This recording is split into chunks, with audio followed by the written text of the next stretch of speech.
What's up friends, Aaron from Unison back once again with another video. This time we're going to be talking about weak bass lines.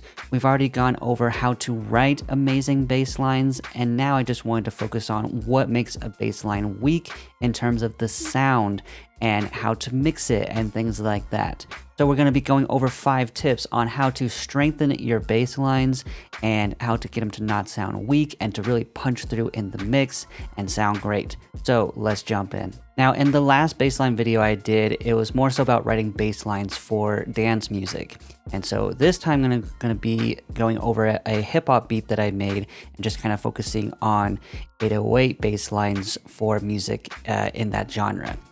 So here's a little snippet of the beat.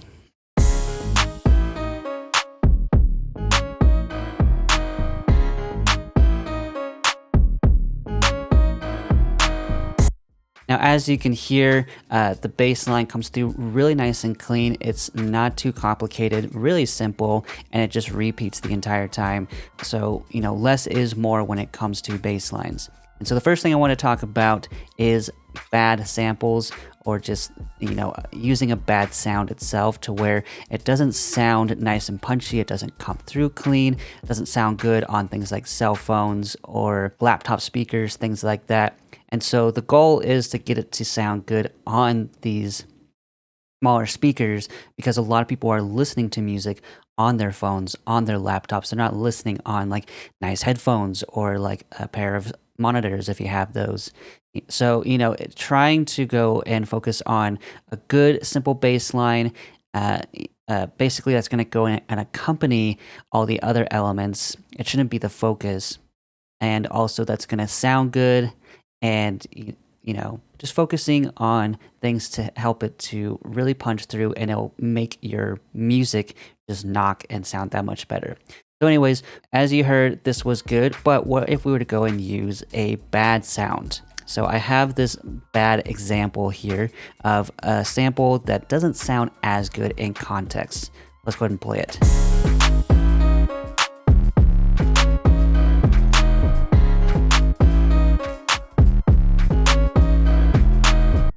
So, whenever you're working on a track like this, you want it to go hard, you want it to sound just like in your face.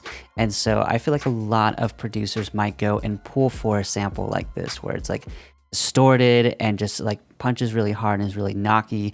But I kind of like the more subtle. I feel it fits better with this particular style of hip hop that I've done. Now, this could be better in maybe something more sustained, like maybe like 140 tempo range, or just something that just has more sustained notes that might be good.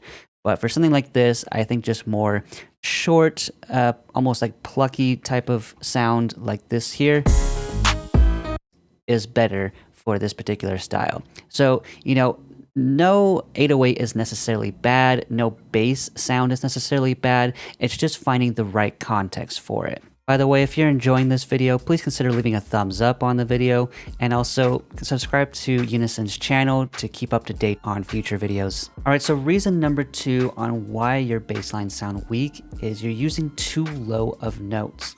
And so when you go low, it may sound better, but if you go too low, then it's just going to sound muddy and it's not going to sound good. So here I went ahead and I just pulled this MIDI loop. This is something from Unison's Beatmaker Blueprint teaser pack. You can grab it for free on their website if you want to check it out yourself. But basically, this is the original loop here. And so some of these notes in this particular patch that I'm using, they go a little low and they don't sound good. As you can hear, like those lower ones, they get a little muddy. So what I did instead is here, it's the same bass line, but all I did is I took these 2 notes, and they were down here, right? Well, I went ahead and took them up, and I got rid of this other note that was happening. And so now it's just these 4 notes that are happening, and then I went ahead and brought this note and just moved it up 2 notes to an E instead of a D, because it fit more in key with this piano that I have down here.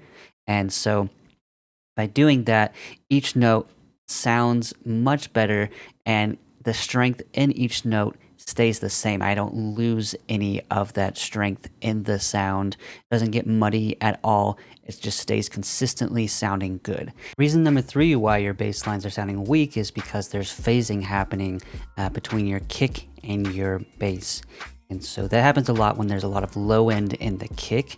And so it may sound good when you have a punchy kick and has a lot of low end, but it's going to be clashing with the low end of the bass. And so you want to keep the knock of the kick and have the low end come from the bass or the 808, whatever it might be.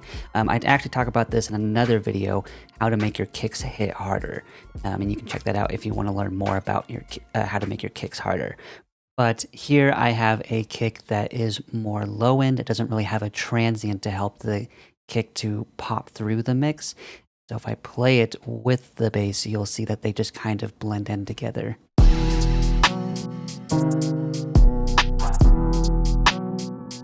So as you can hear, the kick is there, but it's very soft, and there's mainly low end that's coming from it as well. So it's just basically ducking the 808 whenever that kick comes through, because there's all this additional low end coming from the kick that we don't need. So what we want to do instead is find a kick that has a nice mid-range transient, but also doesn't really have a lot of low end. And if it does, go ahead and just roll it out. So I went ahead and rolled out the low end of the kick, so that way just the 808 will pop through. And then I gave it a bit of a boost here to kind of enhance that knock of the kick. And so now the 808 will come out nice and clean. Nothing will be affected in terms of the volume or the actual low end strength, if you will. And so if I play it now.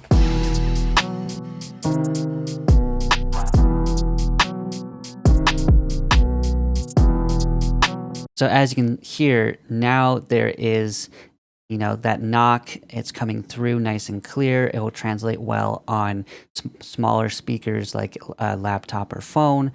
And now also, if you're listening in headphones, you can hear that the bass is coming out really nice now.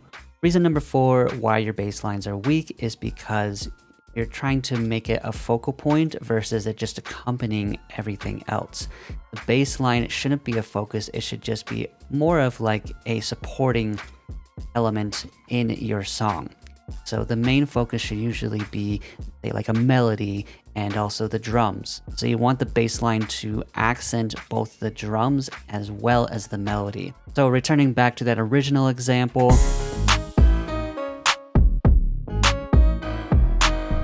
as you can hear, the kick is accenting certain notes where it's just like that additional impact with the kick, but at the same time, the bass is also, accompanying the kicks. It's hitting on the same time as these kicks. And so if it were to be off, like say I had the kick like right here,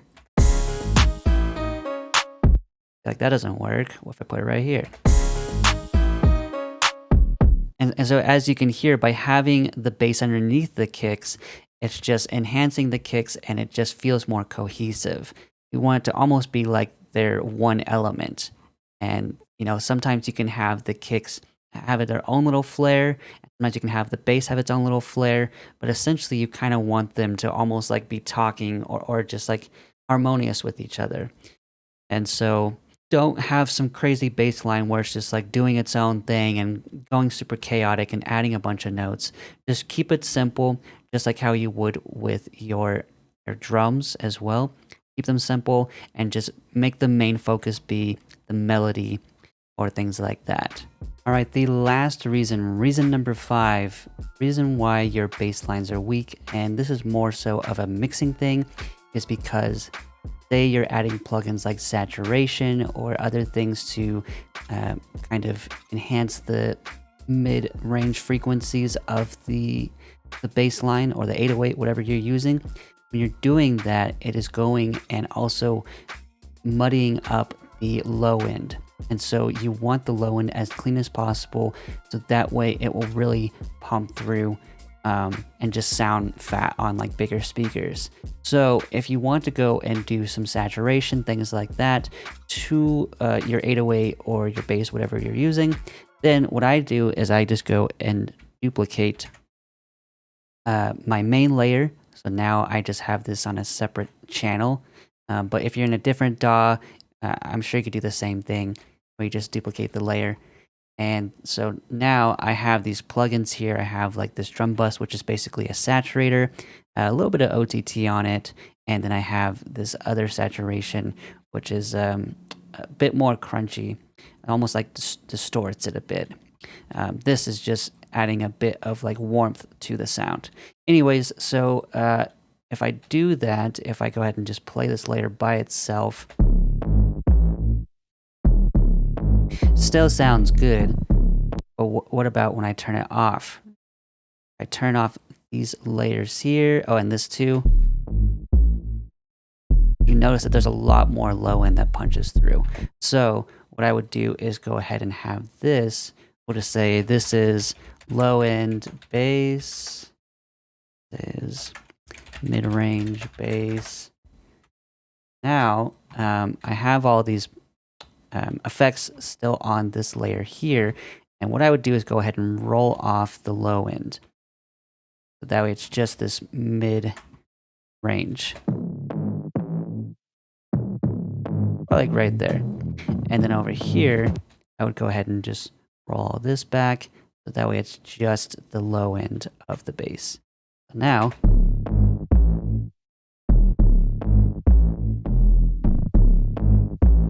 you still get that really punchy low end, but you also get that grittiness that you might want. So that way, things like adding distortion and saturation, things like that to bass, it will help it to pop through more on, again, laptop speakers and phone speakers, things like that.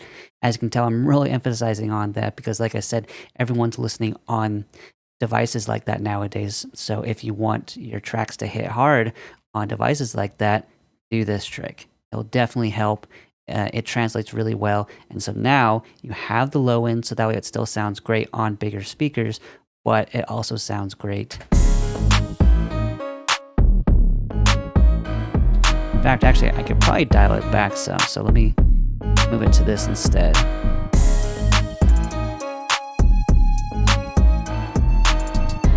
There we go. Now it's still subtle. It's not too in your face, but there's still just enough of that grit just to help it pop through. Yeah, that sounds good. All right, that's it from me for today. If you found this video helpful, once again, please drop a thumbs up on it and consider subscribing to Unison's channel.